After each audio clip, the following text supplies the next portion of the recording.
And a good Monday evening to you. Lanny Ford, Juju Phelps along with you. And let me go ahead and say, what a difference a day makes in the weather. How about this? 6:01, and it's still pretty daylight out there. 13 days till daylight savings time change. Okay, I didn't know that. 2 weeks. Mm-hmm. Second week of March. Mm-hmm. 2 weeks from tonight? Yes, yesterday morning at 2 o'clock. Okay. That's why it's 13 days. Okay. I don't really care. It doesn't make any difference to me. I just wish they'd pick one and leave it alone. Either leave it regular or make it daylight. Quit changing. It messes up our body rhythms, right? And everybody says it doesn't, but it does. It does. It does mine. Mm-hmm. My body has a different clock, and I'm trying to let me think. Now, we're going to spring forward. We lose an hour. So instead of me being awake at 3 o'clock, I'll be awake at 4, which will be better because I wake up about 3 or 3:30, and there's just no going back to sleep. Mm-hmm. And I guess that's just a getting old thing. I do better in the fall. For me, I don't know. I don't know why, but I do. I don't do better at all. That's beside the point. Who we got lined up for tonight? We got Mike Carey, who's the head wrestling coach at Fred T. Ford, state champion. Mm-hmm. He will join us, and a guy that's been here before on his 1-year anniversary, Andrew Patrick, who pitches for Lenore Ryan, Bandy's CVCC alum, pitched a no-hitter 1 year ago. Okay. One year ago this past weekend. He's going to set to join us a little bit later on in the hour. So we'll talk some college baseball and high school wrestling tonight, Lanny. It's kind of amazing, and I wished I could remember the stat that I had seen. And who was the guy that we talked to from the Hickory Daily Record? Mark Parker. Mark Parker. Mm-hmm. And he said something about there was only one champion in all the weight classes from the East or something. That the wrestling programs were predominant for the mountains in the Piedmont, not down east. And I can't remember how he explained that. But I don't remember either. I just know that the best wrestling in the state is right around here. You got a fan, my daughter. Yay, Juju's here. All right. Yeah. And Thanks. We're color coordinated tonight. Yeah. Well, this is just what's on the end of the closet. Yeah. Okay. I'm going to turn you loose for a second because I got to go check something. Okay. So a lot of things are happening in terms of the world of sports this week. The NFL, you heard a lot of things. We talked last week with our buddy with the Steelers insider. A lot of rumors going on right now with the Steelers, with the Panthers. Well, one thing with the quarterbacks, I guess you're probably going to hear in the next couple of weeks about the same time the daylight savings happens, the NFL, the new year for the NFL, and the free agency signing period begins. And you're going to hear probably, I think, a lot of quarterbacks, their names get either cut or put on the trade block. And some veteran quarterbacks that either would interest teams like the Steelers and or the Panthers. And you wonder what will each do. The Steelers have not been in this position in 20 years. Prior to that, they went through a bunch of quarterbacks before they had a Hall of Fame quarterback in the 70s. So they're in a position that they've not been in a long time. They're under the salary cap. They have some draft capital, and they're looking for a quarterback, and they're rebuilding some other areas. They got needs at the offensive line, in the secondary, wide receivers. So it's going to be interesting to see if they go after a veteran quarterback like a Russell Wilson. Our buddy last week who joined us on the show said that, maybe a Russell Wilson might be a possibility for the Steelers to acquire. Personally, don't think they're going to give up all that, but who knows what happens. Will they go after a mid-level quarterback, somebody that's maybe a placeholder that'll hang around for a year or two while you develop a young quarterback? It's going to be interesting. Same with the Panthers. What will the Panthers do? Are they going to trade some of their players, such as a Brian Burns or a running back or Robbie Anderson, so they can get some guys back? I'll give you your opinion. I want my personal opinion? I think they'll screw this up. Well, let's hope that they get rid of some. Well, they have to get rid of a few guys to get more money under the salary cap. Plus, they need to get some draft picks back in return. Got a question here you right now. Okay. Right now. Mm-hmm. How do you feel about the current way quarterbacks are handled when their contracts are up next man up. If you're the starting quarterback, do you deserve the biggest contract because you're the next man up? No. But that's the way it's working. That's the way it has Kyler been Murray, working. there's no way I would pay Kyler Murray. No. There's no way that I would pay Kyler Murray. Not that kind of money. Supposedly Aaron Rodgers asked for 50-some million. Yeah, then I heard somebody say, well, give him a 2-year contract for $100 million. Why?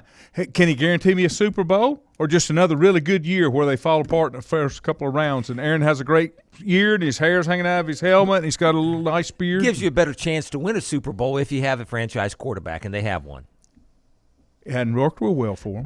But they've come close a number of times, your chances are better. Oh, then we get into the Mike Tomlin argument. No, you get closer. Your chances are better with the franchise quarterback than you are without one. You don't have a shot if you don't have a franchise quarterback. But if I'm spending all that money and I've got that franchise quarterback, I want to see a little more production. Yeah. Should the Pittsburgh? You think it's his fault this year? Should the Pittsburgh Steelers have won another Super Bowl or two with Ben? Yeah, they could have had another one. Should the year they lost Green Bay to Green Packers? Bay. Should the Green Bay Packers have won another Probably. Super Bowl? Yeah, probably. Ben missed the opportunity in 2012, 10 years ago. I'll take the Patrick Mahomes because he's been the bridesmaid a couple times. He's only been in the league a couple years. Yeah, well, 5 years, and he's 4 years. So how many Super Bowls has Aaron Rodgers been to? One. Mm-hmm. Just one. They won that, beat the Steelers. See, that would bother me a lot. Well, imagine if you are a Chicago Bear fan and you have not been to a Super Bowl since the mid-'80s. Well, I guess they went in 2007, 2008, when they lost to Tony Dungy. Tony Dungy and the Colts. You know who their quarterback was? Mm-mm. Rex Grossman. You can get to a Super Bowl with an average, a little bit better than average quarterback. Nick Foles comes to mind. Mm-hmm. And that happens every 5 or 10 years. Mm-hmm. But you're not going to be contending to win a Super Bowl unless you have a franchise quarterback and the right people around him. Mm-hmm. And like you said, and I agree, it's got to be somebody younger. I agree. Before the contract. Kansas City next year, that new contract for Mahomes is going to kick in. Mm-hmm. So they're going to have to get rid of some pieces. Are they less competitive? Is that what you're saying? Yes, I'm going to say that. Okay. Yes. And you're probably right. Yeah, you're probably right. Yeah. Let me take a break. And who's going to join us? Mike Carey. Yes. From Fred T. Ford. Wrestling Fred coach. T. Ford, wrestling coach. We tried to get him on last year. Seems like we did, didn't we? We tried. Yeah, we couldn't quite get there. Let me take a break. We come back. We'll have Mike Carey right here on the bottom line. Whether it's a sit-down meal or a call-in for the drive-thru, Brookwood Cafe and Catering is the answer. A variety of meats, vegetables, and desserts cooked daily or a hot sandwich from the grill, they have what you're looking for to satisfy your taste buds. If you need catering from 5 to 500, Brookwood has you covered as well. Stop by Brookwood Cafe and Catering at 202 Providence Mill Road in Maiden. Don't forget breakfast daily till 11 a.m. Open Tuesday 6 a.m. to 2 p.m., Wednesday through Saturday 6 a.m. till 8 p.m., and Sunday from 7 a.m. to 3 p.m. Call 828-428-8944 to place your order today. If you ask around, you'll find Burke Mortuary has a reputation for excellence and commitment to value. They've built a reputation of trust for more than 35 years. Burke Mortuary is proud to offer personal attention, meaningful tributes, and the area's most affordable prices. They're also proud to offer you beautiful, state-of-the-art facilities. It's the perfect place to honor your loved one. So when choosing a funeral home, the choice is easy. Choose Burke Mortuary with locations in Maiden and Newton. Covenant Church began as a vision of just over 100 people in 1984. Since then, Covenant Church has grown and currently located at 2168 Gastonia Highway in Lincoln. The Sunday schedule includes early morning worship at 8:30, Sunday school at 9:45, and morning worship at 10:45. Their ministries extend beyond Sunday. Visit their website at www.covenantchurch.church to see all they have to offer, and better yet, stop by and see for yourself. Covenant Church may be just what you're looking for a new church home. First Federal Savings Bank has been serving Lincoln County since 1940. And as it has been from the beginning, customer service is a priority to First Federal Savings Bank. They want to get to know you by name. First Federal Savings Bank has the convenience, the products, and the services that the larger banks have, but with hometown people that you see throughout your community. Stop in and visit one of their 4 convenient locations and see what First Federal Savings Bank has to offer you. Member FDIC, an equal housing lender. Untangling your headphones, finding the right remote, saying goodbye to your favorite shirt that hasn't fit in 10 years. Why are simple things sometimes so complicated? Thankfully, with auto owners, insurance doesn't have to be one of them. Auto Owners works with independent agents who live in your community and answer when you call, so you can worry about more important things, like finding a new favorite shirt. That's simple human sense. Call Mooney Insurance in Maiden or East Lincoln Insurance in Denver or visit mooneyinsurance.com. At Stifel Nicholas, we're committed to offering investors personalized investment guidance. We're a full-service organization with departments staffed with professionals that specialize in a wide range of investment opportunities, from the most conservative to the most aggressive. We strive to give each account, regardless of size, careful, individual attention. Call Full Rember today at 828-624-7300. Stifel Nicholas, member SIPC and the New York Stock Exchange. Times convenience stores are more than convenient. They're your neighborhood store, your store. With locations in Lincoln, Catawba, Gaston, Iredell, and Mecklenburg counties, there's one near you. Times convenience stores have the right items at the right price, from snacks, cold drinks, and light meals from the grill, and there's always a special to save you time and money. Times has what you need. Times convenience stores, there's one near you. Regardless of where you're going, there's one on your way. Remember, there's always time to stop by Times.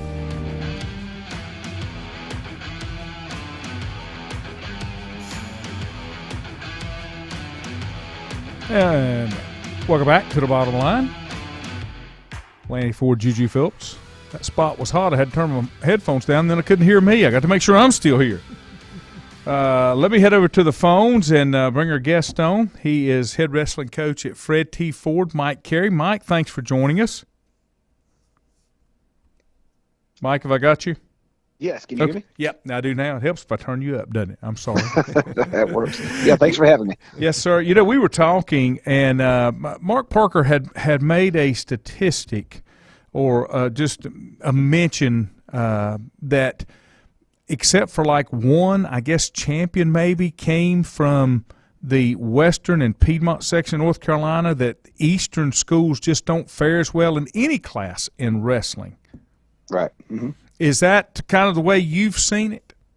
It is. It's. I think that Laney outside down Wilmington area is about the only Eastern power there is, and I think the reason why is there's a lot of passionate coaches in this area, and I think that kind of rubs off onto the kids and gets them involved, and kind of make that commitment to to kind of grow and get better, rather than just kind of being a 3-month part of the year that a kid might do it. So. What would you attribute how wrestling has evolved? I mean, I'm a West Lincoln guy, graduated from West Lincoln. You know the history down there. They started the Top Dog Wrestling Club years and years ago, and they were able to bring in kids and offer it from a rec level, just like you did volleyball or t-ball or anything else. And when you start at that young and then you develop middle school programs, it really helps you, makes you very competitive when you get to the high school level. Yeah, absolutely. When I came to Ford in 08, 09, that was kind of one of the things I wanted to start. And when I came to Ford, we had 6 kids. So maybe we were, and we weren't very good. And so my long-term thinking was I needed to go ahead and start basically a rec league for our kids during the spring. And we got that going, and we probably had 40 or 50 maybe the first year, and we kind of grew from there. But we kind of wanted to make it one program type mentality. So we'd have our middle school coaches down there coaching the rec kids, our high school coaches, our actual high school wrestlers would start coaching with the kids, and that kind of grew it from there, and it kind of made it just all in one program, and from the rec all the way through high school. And I think that's kind of how West Lincoln developed a lot of their kids and got the community involved, and that's kind of what we're trying to have done, I guess. Hey, Mike, I remember from your days, this goes back a few years, when you were a middle school football coach at Newton Conover. That's right. Yeah, that's right. Going back then. What drew you to be a high school wrestling coach? Well, at the time we were kind of looking at, I wanted to go to the high school level. And at the time I was anticipating I was going to be a high school football coach. And that was kind of the route I was thinking I was wanting to go. And then things changed in my life. And I was like, well, I wanted to kind of get down the path of wrestling. I guess I was really drawn to the work ethic and and the commitment needed to become good in wrestling. And not that you didn't need it in football, but, certain abilities to be able to run and jump kind of puts you in a position to succeed in football, whereas, that's just part of it in wrestling. And I think that's, the toughness and technique kind of came into it, and that was something I kind of just drawn to, that type of personality. So that's what drew me to that. But, yeah, I loved my years over at Newton and coaching football. When as you got the program started at Fred T. Ford, how talk about it the last few years when you've built it into a state championship contender. How's that happened? That's real fun. Like I said, my son's actually on our team, and so I know a lot of those kids since they were little. I got involved with coaching, football at the rec, and so I know those kids since they were probably fourth grade or so. We got them in our little wrestling rec program, and so it's kind of a I just known those kids forever. Our latest state champ, Dylan Smith, I remember he was just about 4 foot tall and about as round as he was tall at the time. And, he's changed his body, he's put the time in, and now he gets to call himself a state champ for the rest of his life. And those are just a lot of the, type of kids that we've, just been around for, for so many years now, and it's starting to pay off for a lot of these guys. I remember, I guess Lanny and I have been around this area for such a long time. We remember Fred T. Ford for a long time as a really good basketball school with Jerry Copas and whatnot. And right. Then volleyball has won a bunch of state championships, and now wrestling is on the picture. What kind of school support have you gotten over the last few years? It's been really good. I mean, we've had especially when we wrestle big matches, I mean, we'll pack the gym. I mean, back a couple years ago, and I guess 2015, they were still allowing the state championships, the dual state championships, to be in the high schools. And I remember when we had that versus Moorhead, and literally there was, I can't believe that we were legal that night. I can't believe the fire marshal didn't come and shut us down, because we had literally probably 6 rows of kids, high school kids behind us. There wasn't a seat in the bleachers. I mean, it was just a great environment. So, yeah, when we get big matches, it turns into a really great environment, and that's a tribute to the community at Ford. We're talking with Mike Carey, head coach, Fred T. Ford Wrestling. And I'll tell you something else, Mike, when you look at it, and I've always said this, I wrestled in high school. I played 4 different sports. And even when you start talking about wrestling, golf, tennis, I've always liked those. Even though football was my sport, I've always liked them because they were individual. When you're in wrestling, you have a wrestle-off the day before the match to determine who's going to wrestle in that weight class. So anytime, or when back in my day, you could challenge for a weight class. Just like in tennis, you could challenge for the seat above you. And I just think it's one of those things to where the only person that can get you where you need to go is the guy looking back at you in the mirror. Yeah. Yeah, well, we don't wrestle off at Ford, and I do that for a couple different reasons. But, yeah, I know a lot of schools do. I kind of do it just for team camaraderie a little bit. I know who the best kid is, and then if I think they need to sit a day for whatever reason, then I'll sit them. But I try not to, the kids know. I think deep down inside they know who the best kids are too. So it's not one of those things where, I guess I'm in ridicule or anything if I start a certain kid. But I think it's good not to wrestle off, in my opinion. But anyway, long story short, yeah, it is. It's a wrestling's an individual sport, and you very much got to be, be accountable to yourself. But at the same time, you got a lot of other guys depending upon you. So, it's wrapped up in both. It's team and individual, and that's what kind of makes it pretty neat. What do you do during the off season, or is there an off season anymore? Well, we take about 2 weeks off during the dead period, which we're required. But then I have about 6 or 7 kids that are going to go to Virginia Beach, the national tournament up there. Usually about 128 kids per bracket, per weight. So it's huge. I mean, we've had kids go up there and do really well in the past, and it kind of gets some of our kids on maybe the college radar, because that's what the college coaches want to see, how you do against the best of the best. And especially in North Carolina, where it's maybe not as big, it's really, really growing, but it's not as big as maybe Pennsylvania, New Jersey, California, Iowa, those type places. And so you get on the stage with those elite kids. And then we do a lot of fun things during the off season. We'll go up to Appalachian State usually for camp. Then we'll go to Pigeon Forge for some duels and splash country water park times and go-karting and all that stuff. And we'll go to Myrtle Beach with our teams. But we try to wrap, hard work around fun, because it's so hard to, get kids to come out nowadays and stay out. So we just try to find ways to make things entertaining and fun. And we invite the parents to come along with us. So, it's just, I guess it's good old-fashioned Americana. Just, hard work, gets done, but we wrap a lot of fun around it as well.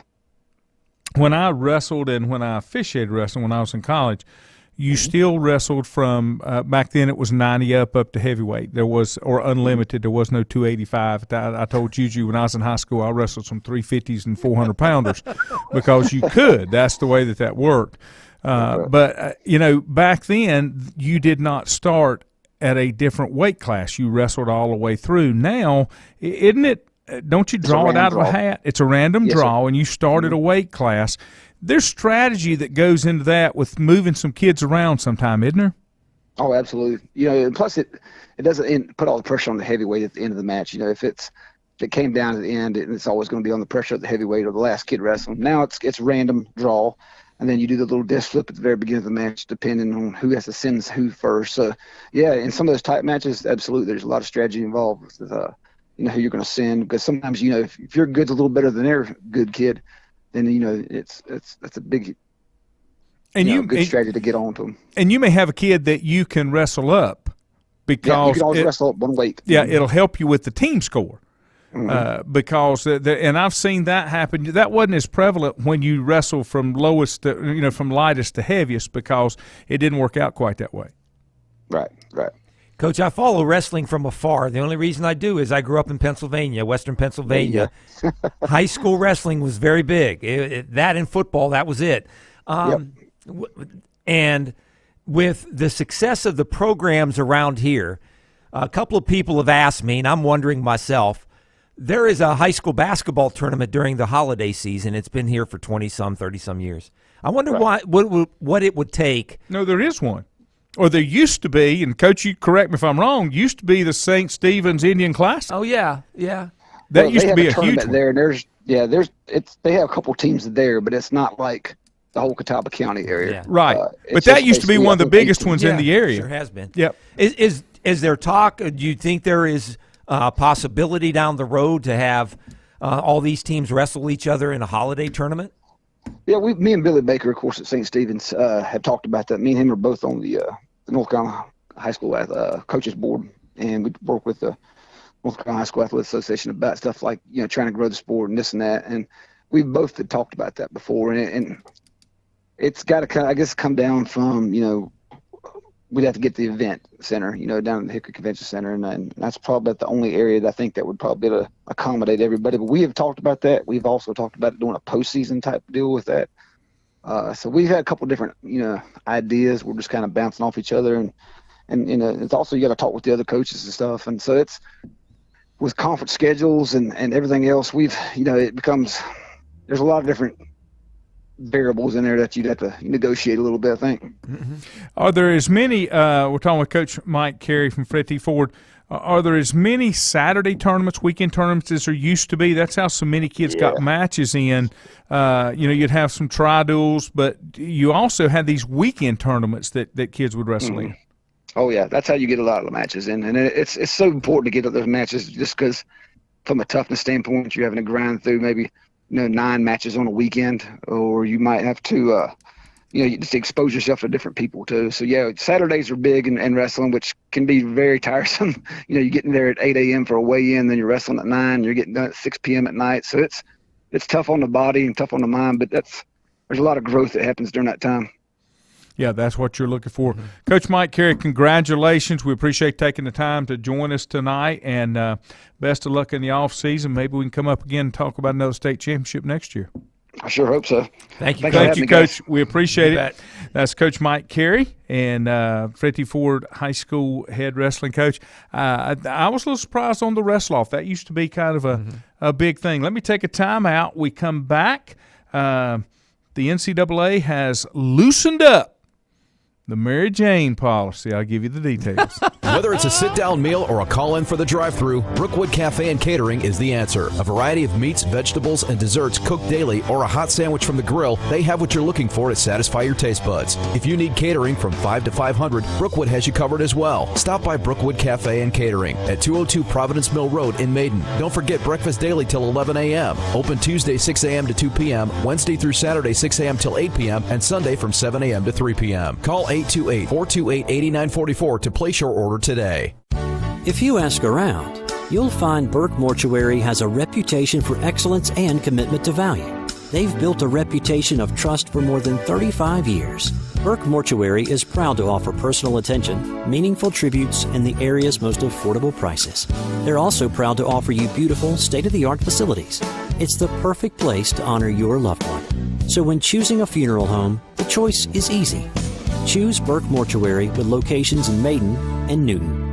Covenant Church began as a vision of just over 100 people in 1984. Since then, Covenant Church has grown and currently located at 2168 Gastonia Highway in Lincoln. The Sunday schedule includes early morning worship at 8:30, Sunday school at 9:45, and morning worship at 10:45. Their ministries extend beyond Sunday. Visit their website at www.covenantchurch.church to see all they have to offer, and better yet, stop by and see for yourself. Covenant Church may be just what you're looking for a new church home.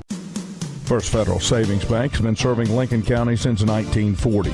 And as it has been from the beginning, customer service is a priority to First Federal Savings Bank. They want to get to know you by name. First Federal Savings Bank has the convenience, the products, and the services that the larger banks have, but with hometown people that you see throughout your community. Stop in and visit one of their 4 convenient locations and see what First Federal Savings Bank has to offer you. Member FDIC, an equal housing lender. Untangling your headphones, finding the right remote, saying goodbye to your favorite shirt that hasn't fit in 10 years. Why are simple things sometimes so complicated? Thankfully, with auto owners, insurance doesn't have to be one of them. Auto Owners works with independent agents who live in your community and answer when you call, so you can worry about more important things, like finding a new favorite shirt. That's simple human sense. Call Mooney Insurance in Maiden or East Lincoln Insurance in Denver, or visit mooneyinsurance.com. At Stifel Nicholas, we're committed to offering investors personalized investment guidance. We're a full-service organization with departments staffed with professionals that specialize in a wide range of investment opportunities, from the most conservative to the most aggressive. We strive to give each account, regardless of size, careful, individual attention. Call 4Rembert today at 828-624-7300. Stifel Nicholas, member SIPC and the New York Stock Exchange. Times convenience stores are more than convenient. They're your neighborhood store, your store. With locations in Lincoln, Catawba, Gaston, Iredell, and Mecklenburg counties, there's one near you. Times convenience stores have the right items at the right price, from snacks, cold drinks, and light meals from the grill, and there's always a special to save you time and money. Times has what you need. Times convenience stores, there's one near you. Regardless of where you're going, there's one on your way. Remember, there's always time to stop by Times.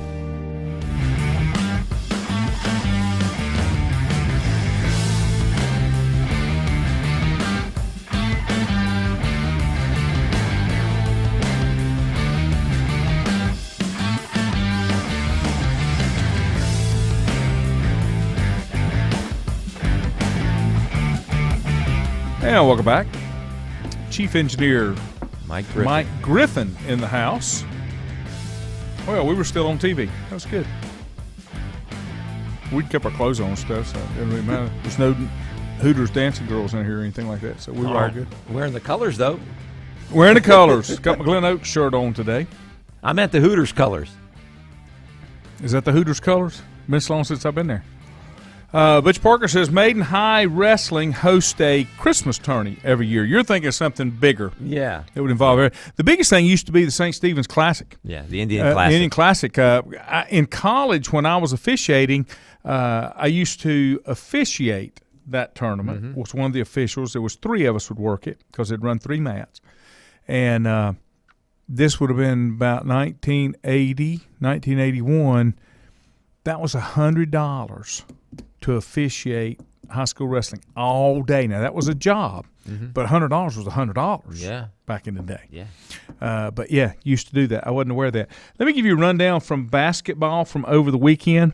Lake Norman women defeated Watauga, and they move on to take on Charlotte Catholic. They'll be at Charlotte Catholic, 55-44. East Lincoln women fell to North Davidson, 64-44. The scores were pretty big spreads for the basketball. These are sectional finals. Next up are the regionals, I believe. Whatever you say. Yeah. I can't keep up with that. I don't know why they say that. I just say the 4th round. Okay. Yeah. Tomorrow night is the 4th round. Yeah. In the 2A, Lincoln Charter fell by 20 to Randleman, 63-43. This is the round that used to be the Western Regionals. Okay. coming up. And then they would go to like the Wake it's- Forest or somewhere. What's the name of it? Not Little John. Is it Little John? Not Little John. That's It's that's Clemson's. what's Joel Lawrence. Yeah, Lawrence Joel. Lawrence Joel. Somebody. I'm dyslexic. In the 2A women, Lincoln Charter women lost 63-43. In the men's side, in the 3A, it was North Lincoln falling to Ben L. Smith 76-49. Mm-hmm. And they may have overachieved a little bit. I think most people look for East Lincoln to go deeper. And Monroe beat Lincoln Charter 58-48. And we were talking about this Saturday at breakfast maybe. The head coach at Monroe boys basketball is also the head football coach. Oh, wow. And I forget how many wins he's got on both sides, which is when you've got a coach that can do those two sports where there's no separation, that's pretty good. Kind of like what football, Dave Elder baseball. did for a long time. He just did on the women's side. Yeah. Yeah. But you don't have those crossover athletes going from football to women. No, you don't. As no. you do. And- Yeah. But no. Butch says pretty big local and out-of-state teams. Believe they had 20 different schools this past year, so that's pretty good. That is pretty good. Uh-huh. It's amazing. I can remember when I was in high school, maybe parents and 20 other assorted folks would be at a wrestling match. That was not a big event, even at West Lincoln. Yeah. And we were pretty good. When does the wrestling season officially begin? Just like basketball. Just like basketball. I think it would be because you'd have to split the crowds. It would be very difficult to have a wrestling tournament and a basketball tournament in and around Christmas. I would think sometime around Thanksgiving maybe. Maybe that's too early in the season. I don't know. There used to be some earlier season wrestling tournaments. Yeah. Bob Duckworth said John Sewell is the Monroe coach, and he does basketball and football, if I'm not mistaken, Bob. Wow. I believe we were talking about that, which is, like I say, that's pretty impressive to have those two and be the men's sport, or I think it is. But when we, back in the day, okay, and all of this changed, we used to wrestle on Monday and Wednesday, okay, and JV basketball was Monday and Thursday, and varsity basketball was Tuesday, Friday. And the Monday night wrestling, if the wrestling team was at home, the JVs would be away. The wrestling worked its way backwards because it was opposite. Yeah. For example, if Maiden were at West Lincoln on Tuesday, then West Lincoln would be at Maiden in JV basketball on Monday. And my understanding is administration did not like having 4 nights of sports for basketball, and that's when they went to the marathon. Girls basketball at 4, boys immediately following that, usually around 5:30, and that pushed the girls basketball varsity to about 7. Back in the day, boys basketball would get underway not far after 7:30 when it was just girls and boys on Tuesday and Friday night. Yeah, that's the way it was when I was in high school up in PA. We had wrestling. Our junior high and high school were right across the street from one another. So, and the junior high was a much newer building, 5 years old when I came through, and so they had all the wrestling events over at the junior high. Had a much bigger gym, newer gym. They even had a wrestling room, newer mats, and all that. So if they had basketball going on, they're similar on Mondays and Wednesdays. They had JV basketball. If they had basketball going on over at the high school, the wrestling would head over to the junior high. Yeah. All right, I promised you this. Let me give it to you. NCAA relaxes marijuana testing threshold, recommends lighter penalties for positive test. The NCAA has relaxed the amount of THC an athlete can have to trigger a positive test and is recommending less stringent penalties for athletes who do test positive for marijuana. Did you hear of anybody getting a positive marijuana test during COVID? No. I mean, let this go. We're not even hearing anybody getting COVID tests during COVID now. No. Threshold for THC, which is the psychoactive ingredient in marijuana, will go from 35 nanograms per liter to 150 nanograms per milliliter, which the NCAA says is in line with the World Anti-Doping Agency levels.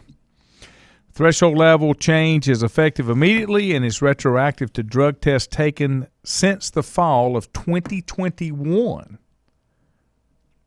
That's pretty good. That's pretty good grandfather right there. Yeah.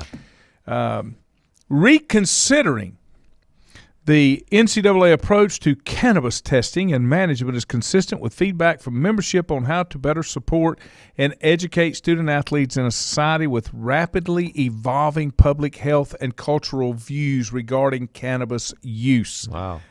That's nice right there. Yeah. Somebody stayed up a long time to write that. NCAA Chief Medical Officer Dr. Brian Heinlein said in a statement, he also said pot is not considered a performance-enhancing substance. No. Previously, one positive test for marijuana would mean an NCAA athlete would immediately have to miss 50% of the regular season.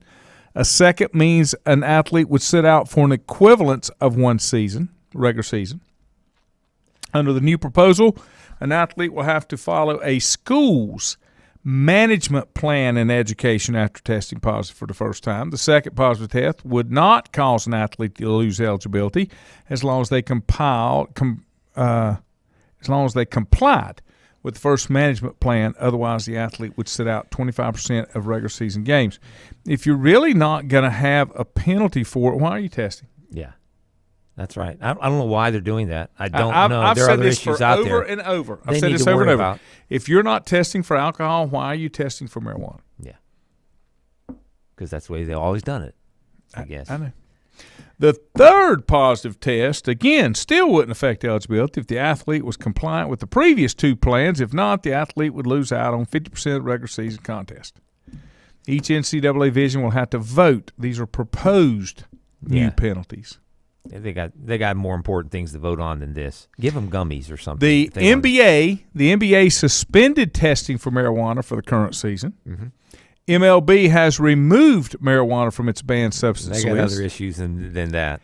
The NHL and NFL have loosened marijuana rules, and the NFL is funding research on the effects of cannabinoids.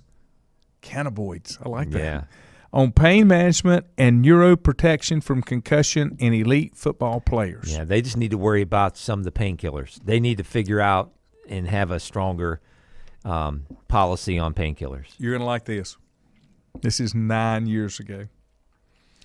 The former executive director of the National Organization for the Reform of Marijuana Laws, or NORML, told USA Today in July of 2013,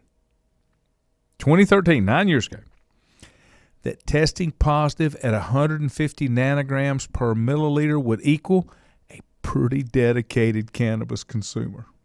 There's a lot of dedicated cannabis consumers. Dedicated, yeah.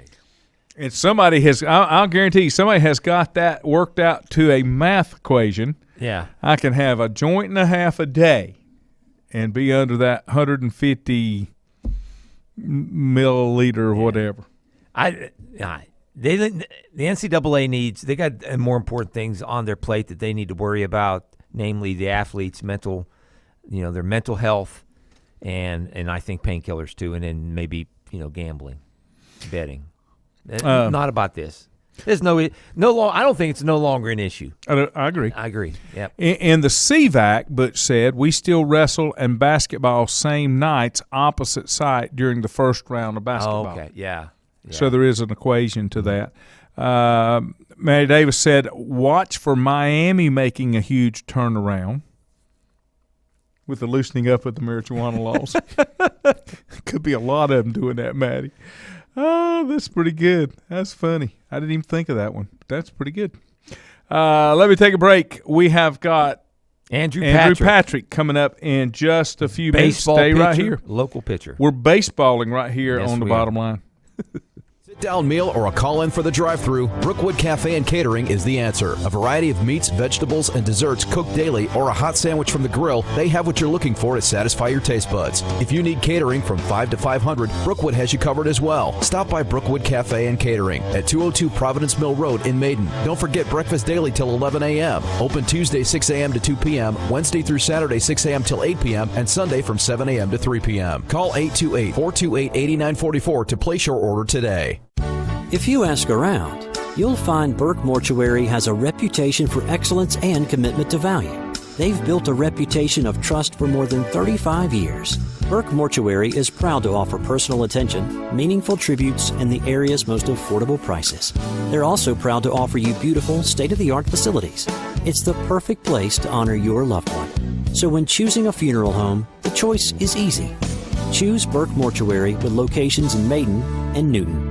Covenant Church began as a vision of just over 100 people in 1984. Since then, Covenant Church has grown and currently located at 2168 Gastonia Highway in Lincoln. The Sunday schedule includes early morning worship at 8:30, Sunday school at 9:45, and morning worship at 10:45. Their ministries extend beyond Sunday. Visit their website at www.covenantchurch.church to see all they have to offer, and better yet, stop by and see for yourself. Covenant Church may be just what you're looking for a new church home. First Federal Savings Bank has been serving Lincoln County since 1940. And as it has been from the beginning, customer service is a priority to First Federal Savings Bank. They want to get to know you by name. First Federal Savings Bank has the convenience, the products, and the services that the larger banks have, but with hometown people that you see throughout your community. Stop in and visit one of their 4 convenient locations and see what First Federal Savings Bank has to offer you. Member FDIC, an equal housing lender. Untangling your headphones, finding the right remote, saying goodbye to your favorite shirt that hasn't fit in 10 years. Why are simple things sometimes so complicated? Thankfully, with auto owners, insurance doesn't have to be one of them. Auto Owners works with independent agents who live in your community and answer when you call, so you can worry about more important things, like finding a new favorite shirt. That's simple human sense. Call Mooney Insurance in Maiden or East Lincoln Insurance in Denver, or visit mooneyinsurance.com. At Stifel Nicholas, we're committed to offering investors personalized investment guidance. We're a full-service organization with department staffed with professionals that specialize in a wide range of investment opportunities, from the most conservative to the most aggressive. We strive to give each account, regardless of size, careful, individual attention. Call for Rembert today at 828-624-7300. Stifel Nicholas, member SIPC and the New York Stock Exchange. Times convenience stores are more than convenient. They're your neighborhood store, your store. With locations in Lincoln, Catawba, Gaston, Iredell, and Mecklenburg counties, there's one near you. Times convenience stores have the right items at the right price, from snacks, cold drinks, and light meals from the grill, and there's always a special to save you time and money. Times has what you need. Times convenience stores, there's one near you. Regardless of where you're going, there's one on your way. Remember, there's always time to stop by Times.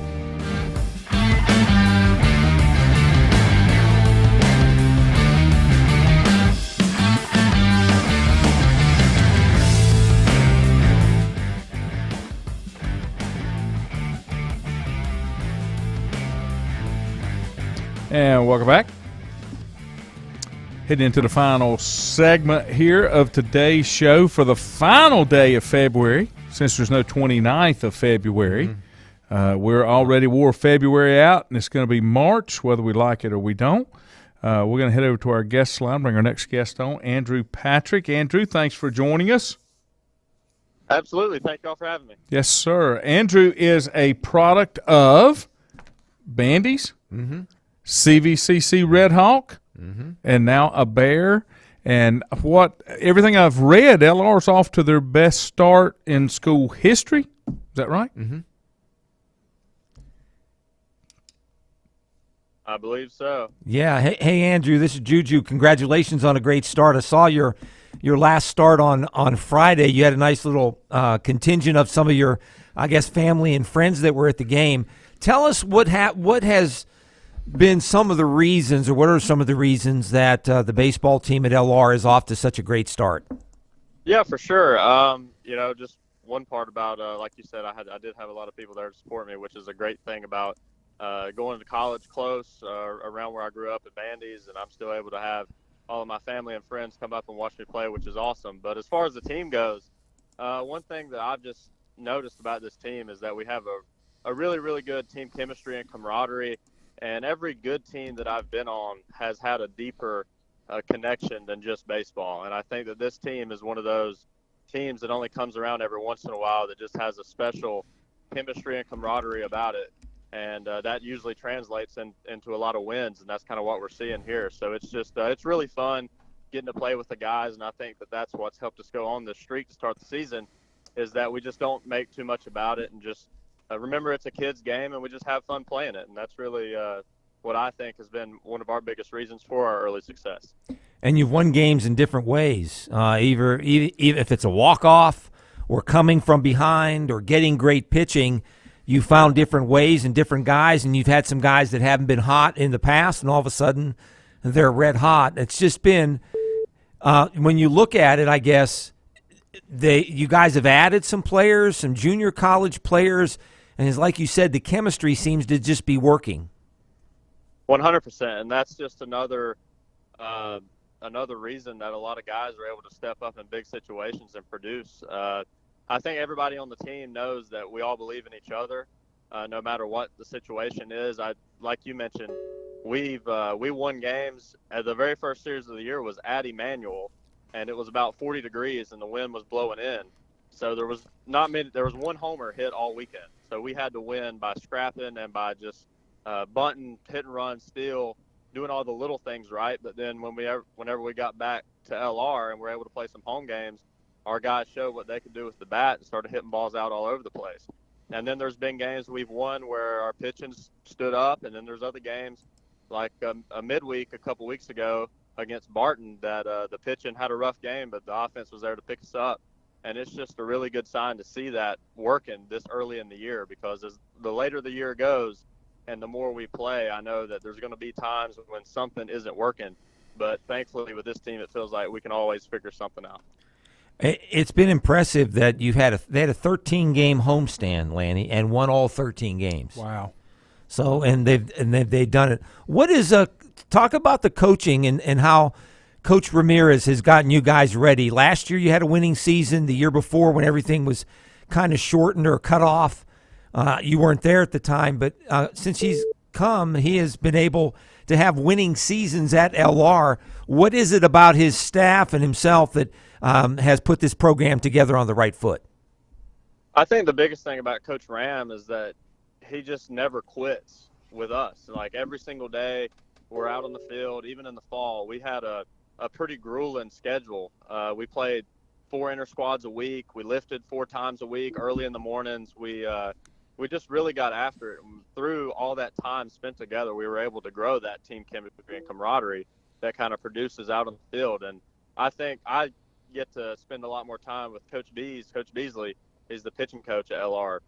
And I know that he's been huge for this staff as well, and give Coach Ram a lot of credit for just kind of letting Bees do his thing with the pitchers. And I think that is showing up on the mound because we've had a lot of guys produce early so far this year. So I just think as the staff as a whole, from recruiting to getting us ready to play, to practice, to Coach Ram giving signs at third, to Coach Bees calling pitches, it works as a well-oiled machine. And all the coaches, they like each other, they hang out together, and it kind of spills over to the team a little bit. Are you considered the number one starter? I pitch on Friday nights. Yeah. I don't consider myself the number one starter, but I think we have 3 aces. That's just me. I think it's me and Josh Lanham and Austin Edwards. But I do get to pitch the first game, so that's pretty cool. Can you kind of walk us through what it's like? You have obviously a long period of time to prepare. You know you're going to be pitching every Friday in your turn. Do the coaches go over game plans or scouting reports on what you're going to be facing?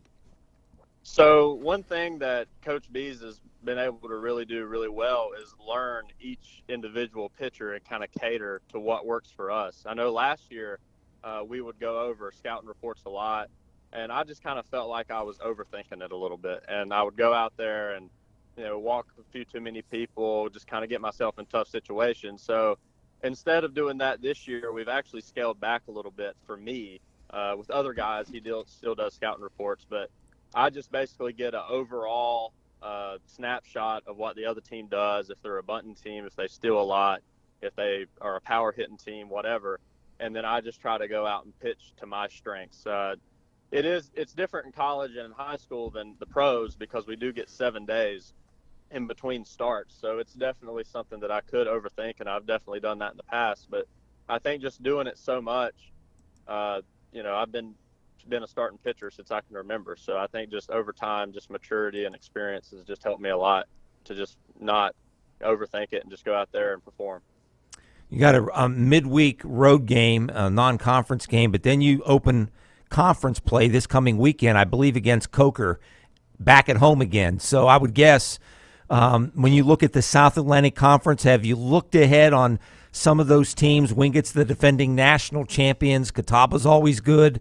I guess Carson Newman's having a good preseason, and some other teams. But the Bears seem to be right in contention to maybe win or at least play for a conference championship, something they haven't done in a long time. Yeah, absolutely. And I think that the South Atlantic Conference is starting to get more and more national recognition as being one of the better baseball conferences in the country. In the past, it's been the Peach Belt and Conference Carolinas and all that has been the talk. But like you mentioned, Wingate won the national championship last year. So it's going to be a dogfight and a scrap every single weekend. There's no bad teams in the SAC. There's just some teams that are rebuilding a little bit and some teams that have come a little bit further. But I feel like we have just as good a shot as anybody. And sadly, we don't even get to play Wingate in the regular season this year. That's always a real good matchup, and it's fun to play. But hopefully we get to see them in the conference tournament. So you don't get to play every team inside the SAC?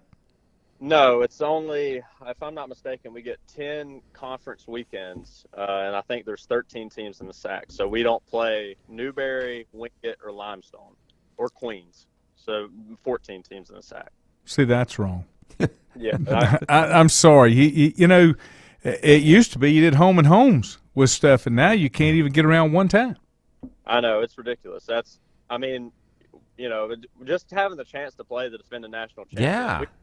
Last year we played them 4 times and we split with them and run ruled them twice. So we felt that we were good enough to beat them last year, and we did beat them. But this year we were all really looking forward to it, and then the schedule came out and they weren't even on the schedule. So it's something I wish was a little bit different, but it is what it is. You got to play who you're lined up to play. And play them in the postseason. Hey, tell us about your pitching. Last year you had through the no-hitter, I think almost a 1-year anniversary on this day. 4-0 this year. Have you improved? Have you grown? Have you matured? Talk about that. Yeah, absolutely. So one thing that I've actually, and this may be a little out of left field and a little odd, but I feel like the biggest reason for growth from last year to this year for me is just that I've gotten a lot stronger in my own personal faith with God, and I feel like that it's taken a lot of pressure off of me to go out there and perform. Like, there's no real pressure at the end of the day whenever you know that either way you're going to look the same in his eyes, regardless of whether you do good or you win or you lose or whatever happens. I think I just put a lot of pressure on myself last year with, putting so much pressure on each and every game that by the end of the season, I was mentally, physically, spiritually drained.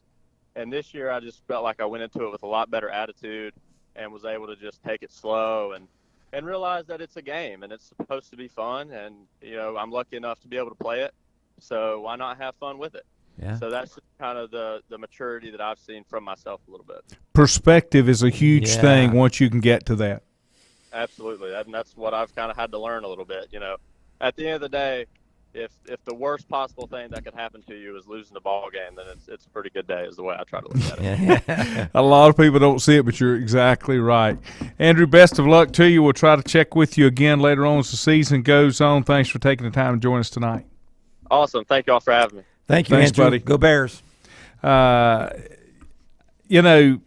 Wow, to hear a kid say something like that and learn how perspective falls in line, that's awesome to hear that. I got a breaking story for you, breaking news story. This is for real. Okay. This is for real. Art Briles has said he will not be the offense coordinator at Grambling.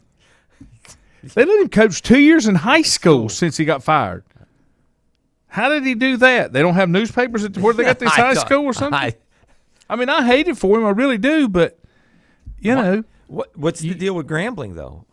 There's been so much backlash, he's not going to be a distraction to the team, so he's not going to take the job. You know, he was hired as the offensive coordinator. I know. I didn't think – do you think he'd be a distraction at Grambling? Obviously. You think they're going to be media companies that are going to send their reporters down to Grambling? Mm-hmm.